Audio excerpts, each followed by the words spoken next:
Bom dia, alunos! Como vocês já sabem, sou professora de vocês da Cleonice Soares da Fonseca, do estado de Sergipe, especificamente na cidade de Buquim.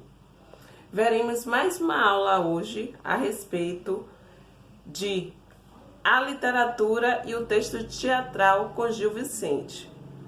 Como estudávamos anteriormente em literatura sobre o trovadorismo, isso no que se refere às cantigas, hoje estudaremos, dando continuidade, não especificamente ao trovadorismo, mas principalmente ao período de transição que ocorre pós-trovadorismo. Isso depois do século XV, certo? Que acontece praticamente no final desse século para início do século XVI, com a proposta também do Renascimento. Gil Vicente é um autor que praticamente consegue andarilhar pelos dois caminhos. Como assim? Esses caminhos que tanto é comentado também durante o trovadorismo, vai fazer parte do Renascimento. Em relação especificamente ao texto teatral, Gil Vicente é bem inovador a proposta que era da época do trovadorismo. Por que ele é inovador? É claro que ele não perde o vínculo com a Igreja Católica. Não tem como, já que ele é do período medieval. Então, nesse caso, Gil Vicente irá trabalhar o contexto teatral por meio, principalmente, do teatro leigo ou até mesmo aquele teatro não religioso. Claro que eu estou indicando essa análise pelo texto teatral que está aí no livro de vocês, na página 63. Quer dizer, o texto teatral em si não, mas a proposta do texto teatral de Gil Vicente na página 63 do livro didático. Então, nesse caso, Gil Vicente fará uma produção mais distante da proposta religiosa do catolicismo. Então, a partir desse desenvolvimento, o objetivo é ensinar praticamente os costumes da época, mas acima de tudo a maneira como os monarcas portugueses e a corte se portavam, ou melhor, se comportavam. Então Gil Vicente irá utilizar bastante a questão da linguagem poética, que será riquíssima, e a sátira mordaz. O que é essa sátira mordaz? É aquela sátira cruel no que se refere aos vícios, certo? Mas também às virtudes que se tem do comportamento da sociedade da época. Então, toda essa proposta, essa postura do autor, irá ter representações na dramatização das peças teatrais. Que dramatizações são essas? São dramatizações que farão uma ponte entre o inferno, o céu e o purgatório, e representações de personagens tipos, como o anjo, o diabo, ou até mesmo o corregedor, ou ainda a alcoviteira, entre outras personagens que compõem a sociedade do século XV e XVI, que é já, como eu disse antes, um período de transição no que se refere à proposta do Renascimento.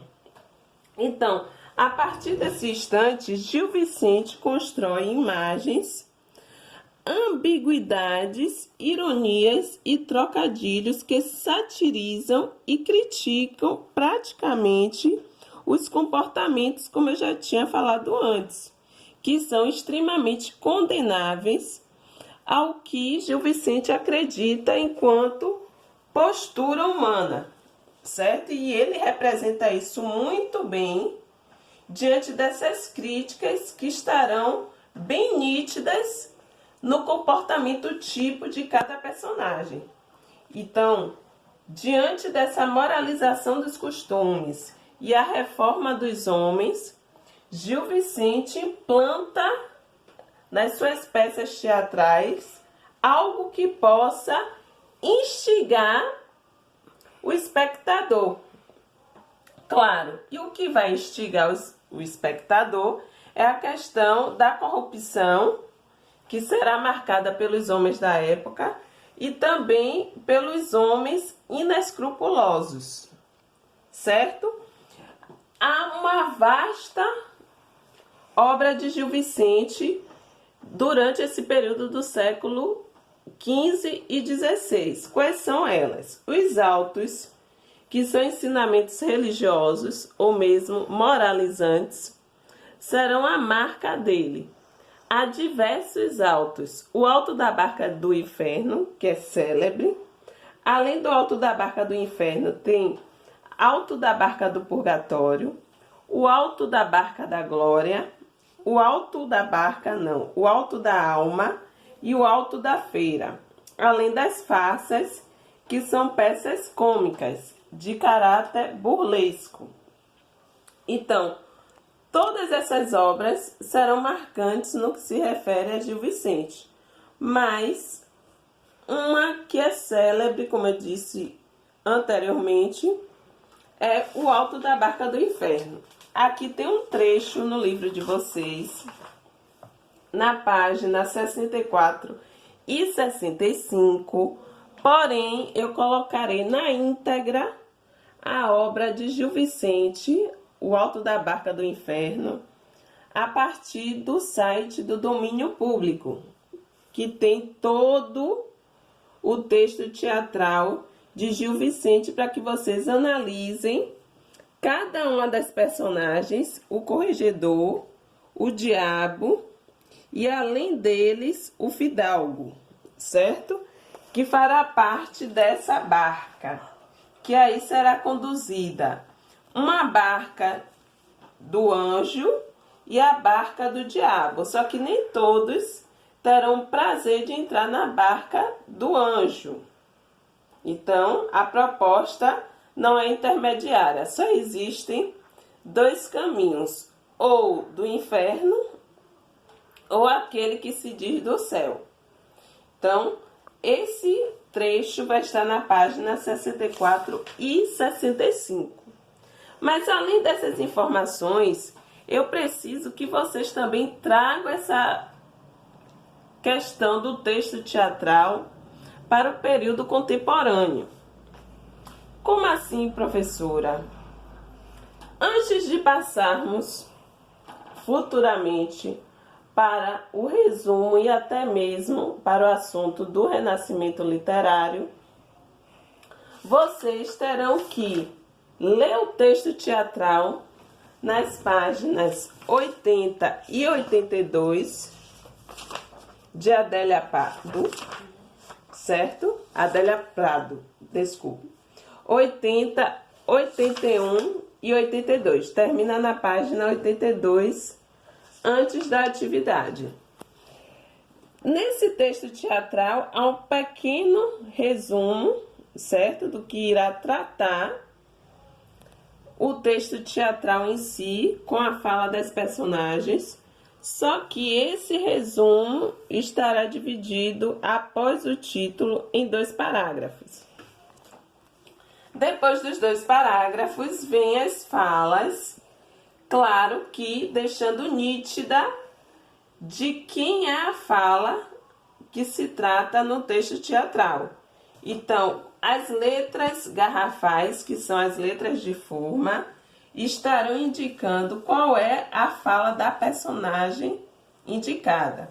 Então, tem Carol, Ana Paula, certo? As 2 personagens que praticamente se intercomunicam, interagem entre si. Além delas, não há nenhuma outra personagem, certo? Carol e Ana Paula. Vocês irão ler página 80, 81 e 82. E em seguida responder as questões que estão na página 82 e 83, da primeira questão até a 10ª, certo?